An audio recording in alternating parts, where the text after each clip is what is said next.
from about 15 years on up, a great deal of my thoughts were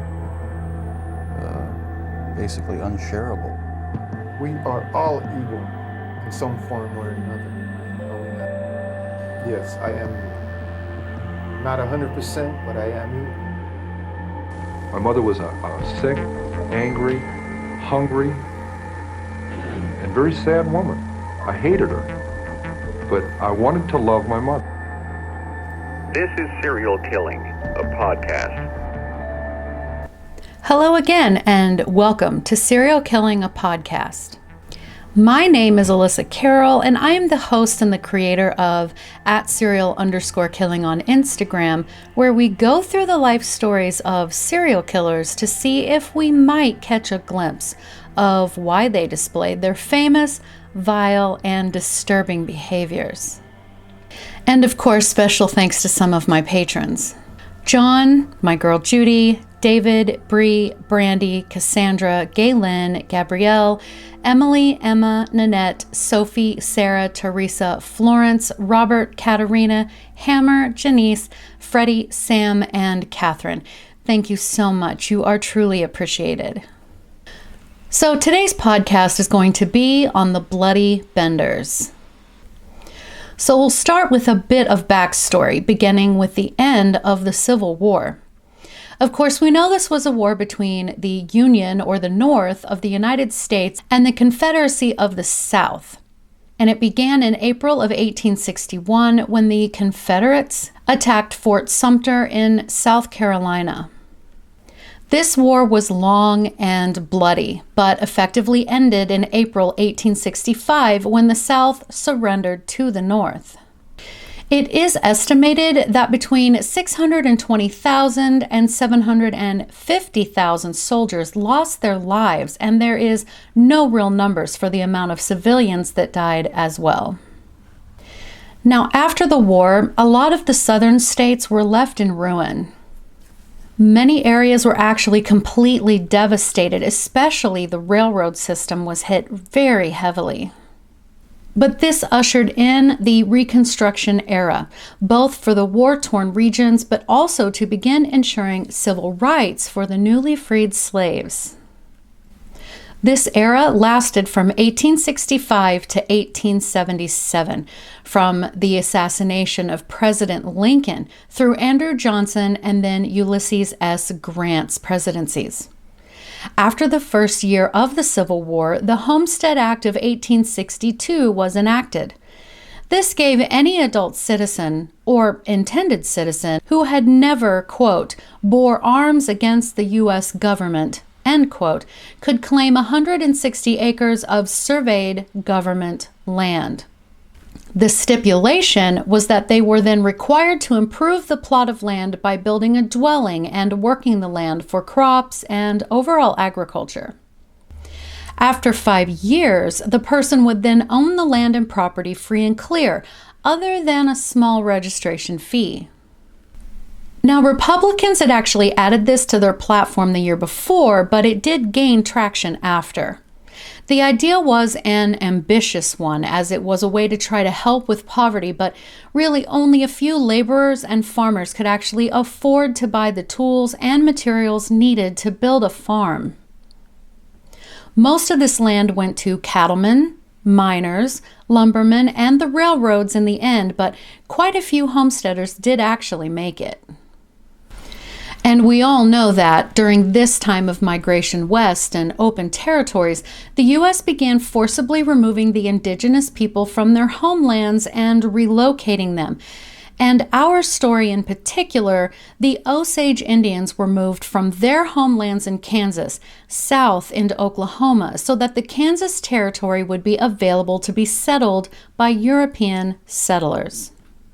So it was at this time, at the end of the Civil War, the continuation of the Homestead Act, and during a time of the country's Reconstruction, that a small group of spiritualist families moved to the Osage area in 1870. They would place their roots a few miles from where the now town of Cherryville, Kansas is located. One of these families were the Benders, John Sr., Elvira, Kate and John Jr. Now, spiritualists believe that the spirits of the dead are able to, and most certainly do, communicate with the living, that the spirit realm is where the spirit continues to evolve. So with the flat land, brutal winds, and conditions of the area, two of the families moved away before the year was over. The other families kept to themselves, but not the Benders. And there is little to no information about their backstories, so no psychology to analyze or anything. I apologize. But we do have a very interesting story. So John Sr., who was also known as William and sometimes even John Flickinger, and Elvira were believed to have immigrated from Germany, though others said that they were from the Netherlands, as neither could speak English very easily. In fact, it was mentioned in several sources that Pa Bender, when he did speak, was so guttural that most could not really understand what English he did speak. Now, Pa was around 60 years old when he and his roughly 25-year-old son arrived in the Homestead area.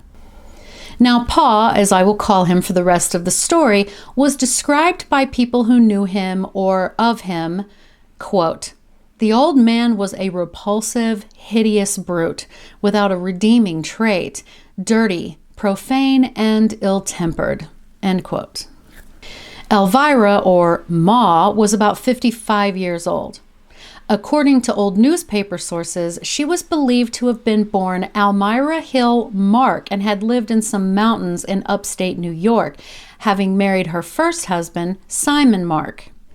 She herself later claimed to have had 12 children with Simon. She had also previously been married to a man by the name of Stephen Griffith after Simon, but I couldn't find out whether or not she had had any children with him. Now, it was suspected that she had killed these two husbands, and perhaps more husbands, before being with John Sr. or Pa. Now, Elvira was described as, quote, "Old Mrs. Bender was a dirty old Dutch crone. Her face was a fit picture of the midnight hag that wove the spell murderous ambition and the soul of Macbeth," end quote. In fact, the neighbors did make a point to comment on the fact that Ma was so standoffish and unfriendly that they nicknamed her She-Devil. Yikes. The neighbor stated that John Jr., quote, "had a habit of laughing aimlessly, which made some of them think he might have had some mental handicap. He was described as having auburn hair and a mustache and was considered at least moderately handsome."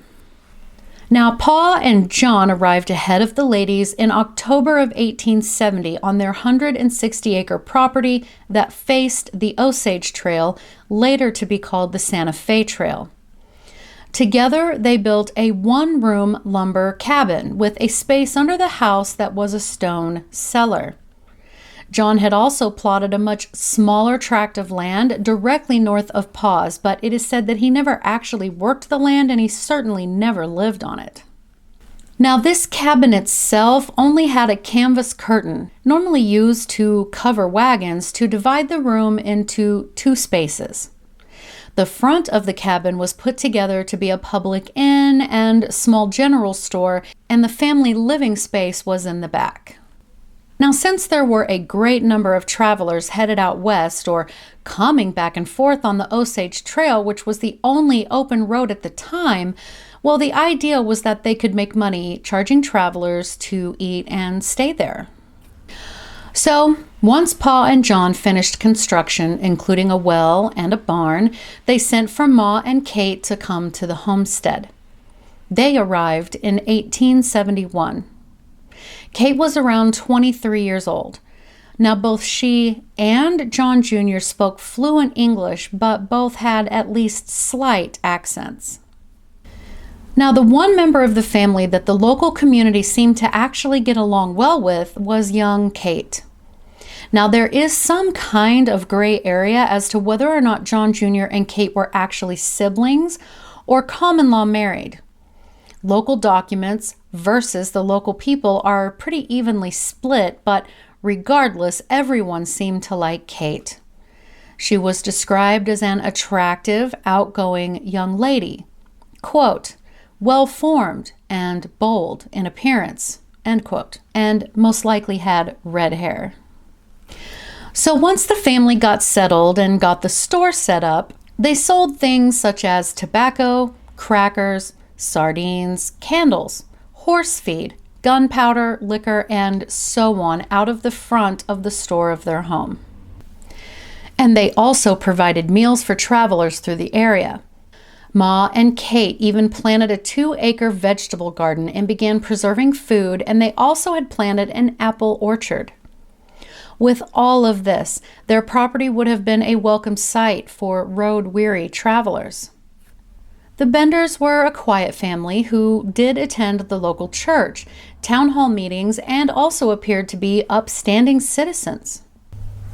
Outside of their more average life and presentation to society, Kate was the self-proclaimed healer and psychic. She quickly made a name for herself, professing to be clairvoyant, meaning having the supernatural ability to perceive events in the future or beyond normal sensory contact. She began actually advertising in the local paper that she had the ability to, quote, heal all sorts of diseases, can cure blindness, fits, deafness, and all such diseases, also deaf and dumbness, end quote. The advert had the directions to the Benders' home. Kate also happened to lead lectures on the subject of being a medium and a spiritualist. During these lectures, she openly stated that murder might be a, quote, dictation for good, end quote. She believed that, quote, in what the world might deem villainy, her soul might read bravery, nobility, and humanity, end quote. She even went as far as to preach that she advocated free love, that all social regulations for the promotion of purity and the prevention of carnality, which she called miserable requirements of self-constituted society. Now remember, this is the late 1800s. One would think that this would have gotten her into some pretty hot water, but no. She actually became pretty popular and was all around well regarded. Here is a quote from one of her lectures where she said, quote, shall we confine ourselves to a single love and deny our natures their proper sway? Even though it be a brother's passion for his own sister, I say it should not be smothered, end quote. But again, as strange as her thoughts and beliefs were, people regarded her at least positively. Now, the Osage Trail was indeed a treacherous place. Again, it was really the only open and publicly used road that led out west.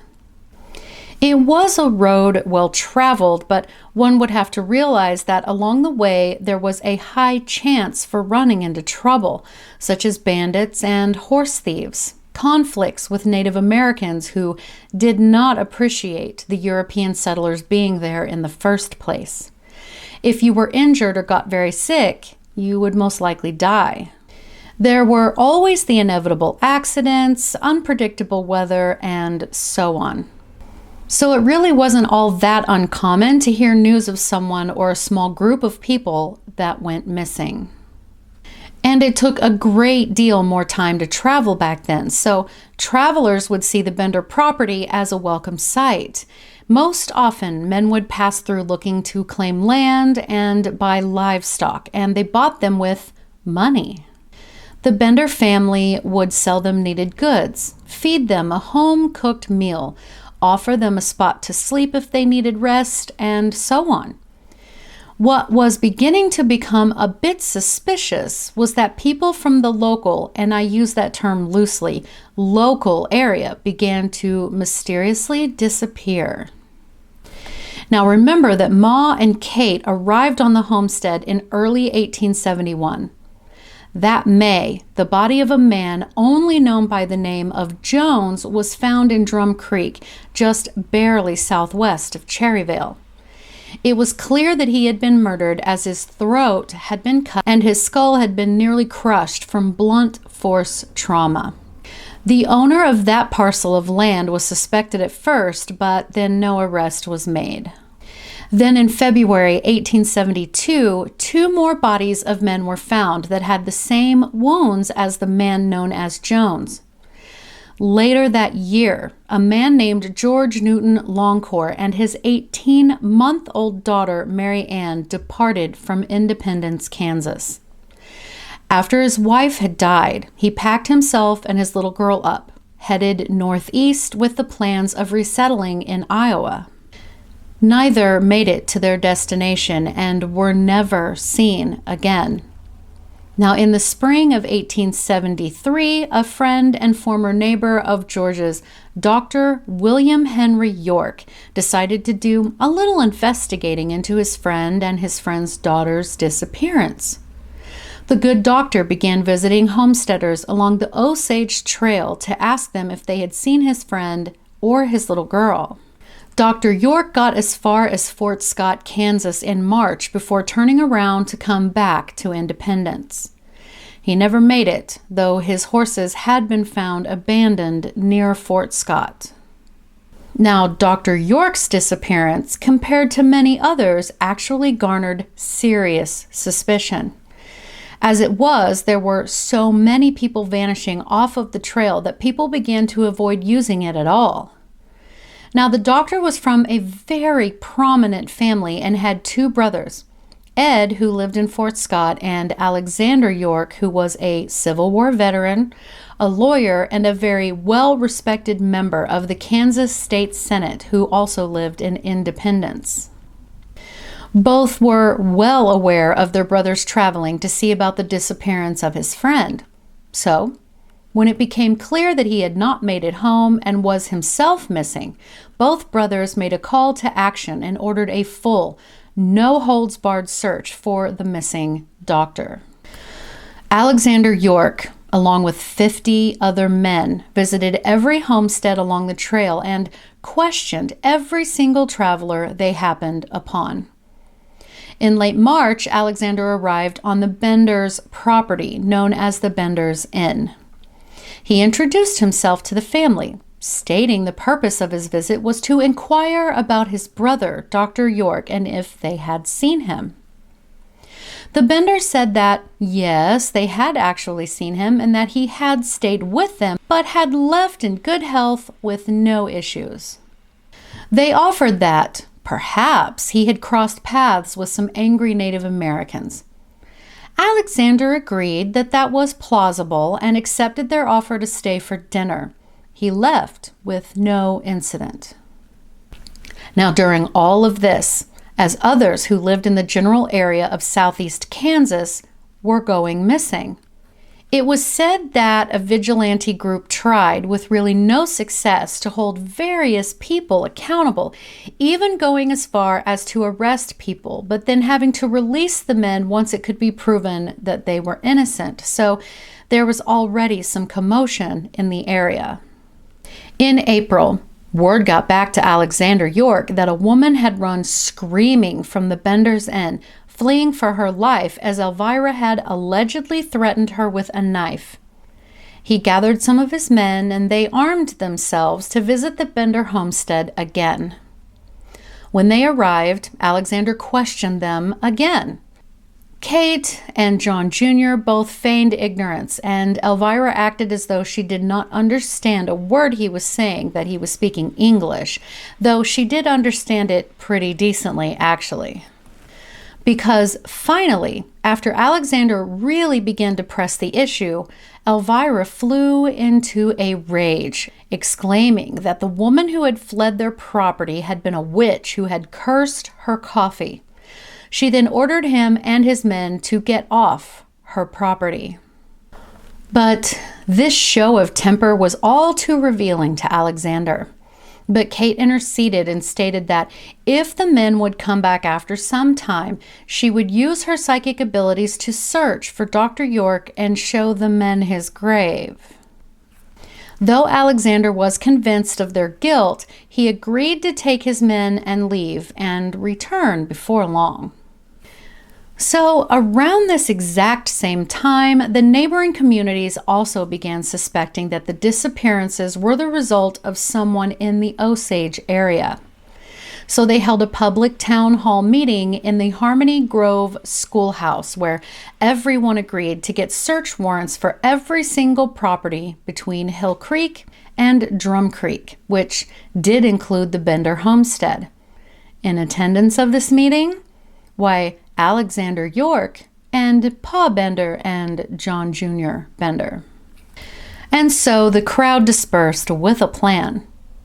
As the next few days passed, a local named Billy Toll happened to be moving some cattle past the Benders' homestead. He thought that the home or the inn looked abandoned. Upon closer inspection, he also noticed that the homestead's cattle were dangerously low on water and had no feed. It seemed as though it had been abandoned. Billy went to the township trustee and reported his findings, but the weather had been pretty bad and continued to be so for a few days, so no one made it over to the property to properly investigate it until the weather had calmed down. So when it was finally time, the township trustee called for volunteers to search the homestead, and actually several hundred people came forward to be part of the search party, including Alexander York. Once the people arrived at the Bender homestead, they entered the main building only to find that all of the clothing, food, personal possessions, all gone. It was obvious that the Bender family had fled. And as people were walking around, taking in the situation, it was noticed pretty quickly that a rather foul odor was clinging to the air. Some began to search for the source of the smell and realized that it was coming from underneath a bed. The bed was moved and a trap door was revealed that had been nailed shut. This was, of course, the door to the stone cellar below. They used what tools they had to pry open the trap door, and once opened, the stench became overwhelming. Underneath the door was an empty room, roughly 6 feet deep and 7 foot by 3 foot long and wide in size, save the unimaginable amount of clotted blood and matter that had literally soaked through the stone into the soil beneath. Now, I cannot tell you how these people did this, save using horses or mules to help them, but all sources say that the droves of people that were there all pitched in to, quite literally, move the entire house out of the way so that they could begin excavating the ground beneath the cellar. Unfortunately, the digging produced no evidence. But then, attentions were diverted to a rather large vegetable garden that looked freshly tilled, though it always looked freshly tilled, and they decided to dig there. And side note, I have a pretty sizable vegetable garden myself, and even with my gas-powered but smaller tiller that I have, it would be an intense chore to till around the plants on a frequent basis. So this would of course garner some suspicion after they had found the blood. So the digging went on into the night, and then finally some volunteers stumbled onto the body of Dr. York. His wounds matched those of the 3 men from before. Blunt force trauma to the head was very obvious. Needless to say, it didn't take long for them to find more remains with identical injuries. And while sources differ slightly, the consensus is that somewhere around 12 people's remains had been found on the property, including some that had been buried in the apple orchard and even one left in the well. The number of victims is thought to be around 21 total. A Kansas newspaper reported that the crowd of people and volunteers were so upset at what they found that a man named Brockman, who had been a friend of the Benders and was part of their crowd, was grabbed and hung from a beam in the building until he was unconscious. Then when he came to, suffered it all over again, then a third time before being released, where it was said he staggered like a drunk man home. So searching inside of the home, they found a Roman Catholic prayer book. There were notes written in German inside it, translated as saying, quote, Joanna Bender, born July 30th, 1848.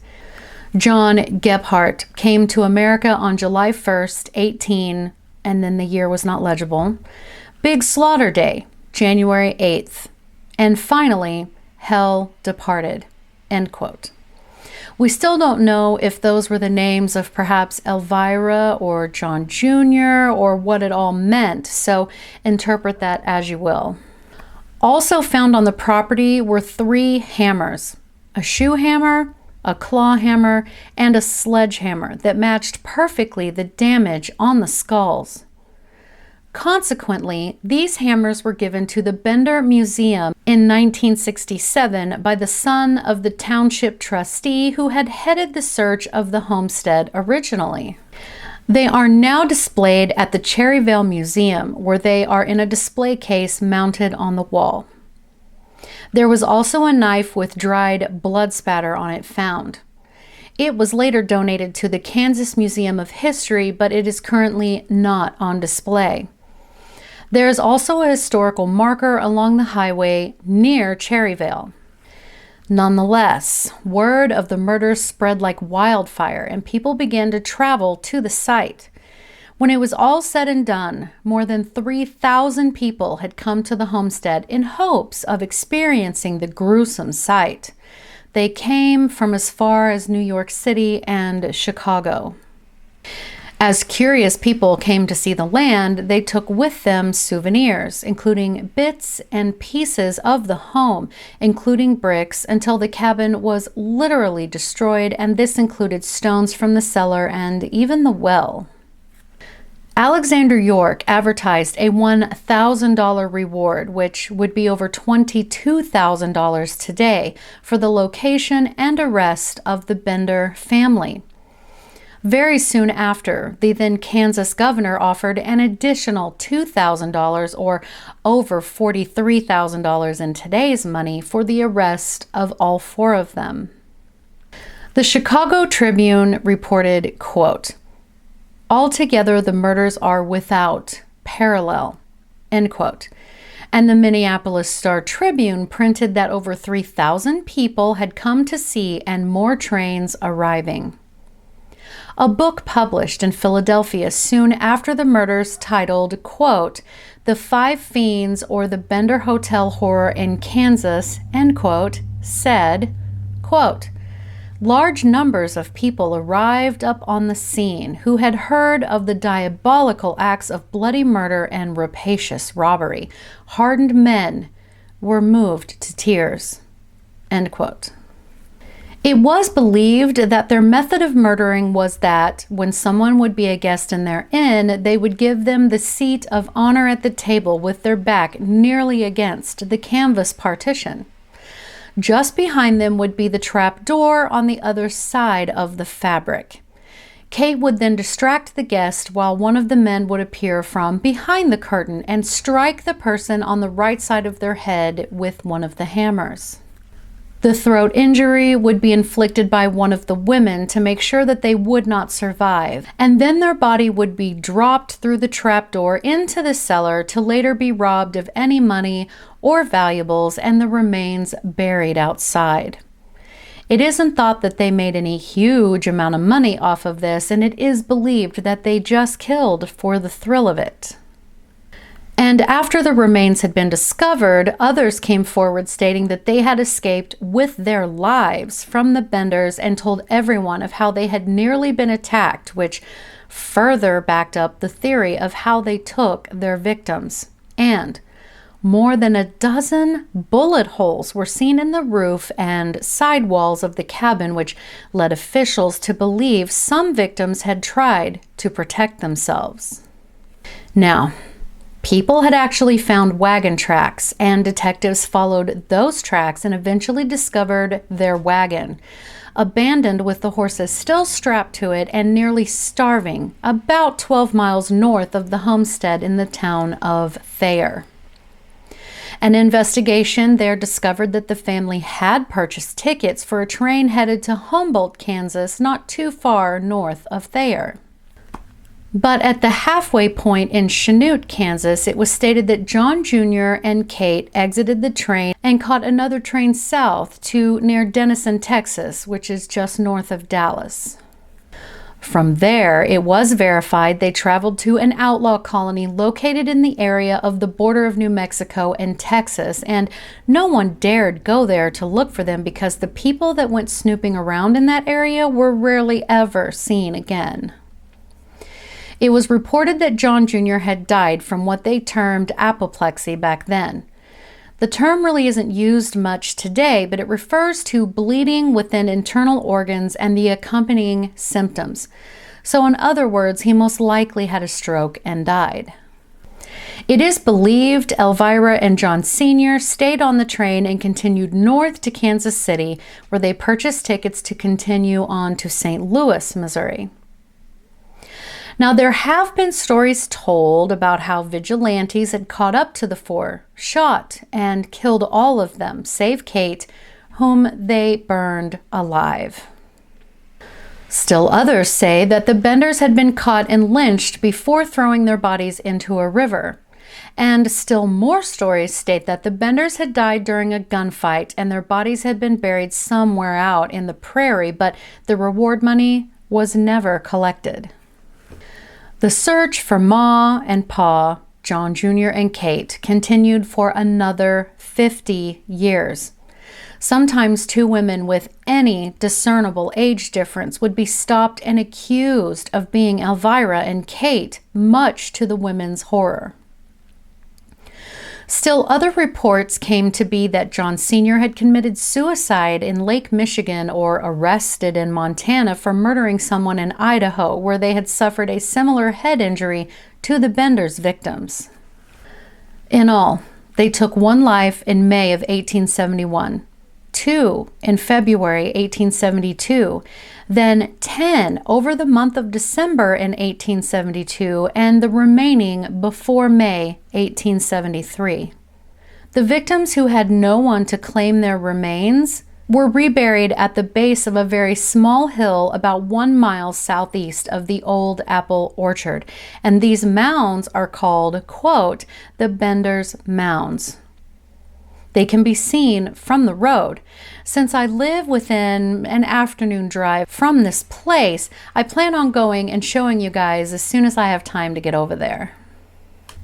The tale of this family, if indeed they were even related to each other at all, reached as far as Laura Ingalls Wilder, who actually claimed her pa had joined a vigilante hunt and that he had told her the family would never be found, as she wrote in her autobiography, Pioneer Girl.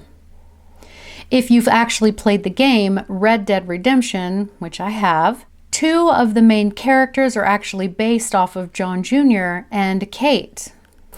And though there's really nothing left of the Benders' homestead now, the land, of course, still remains.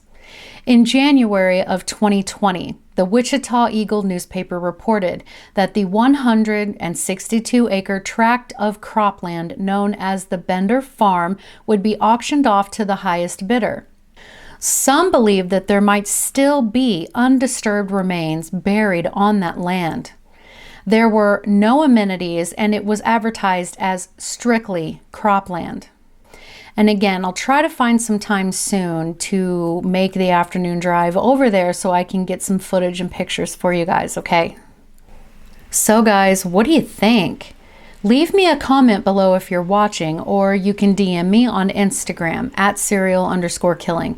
You can email me at serialkillinginstagram@gmail.com, and as always, thank you so much for listening, because I know you could be listening to anyone else, but you chose me, and I really appreciate that. Thank you, and have a great day.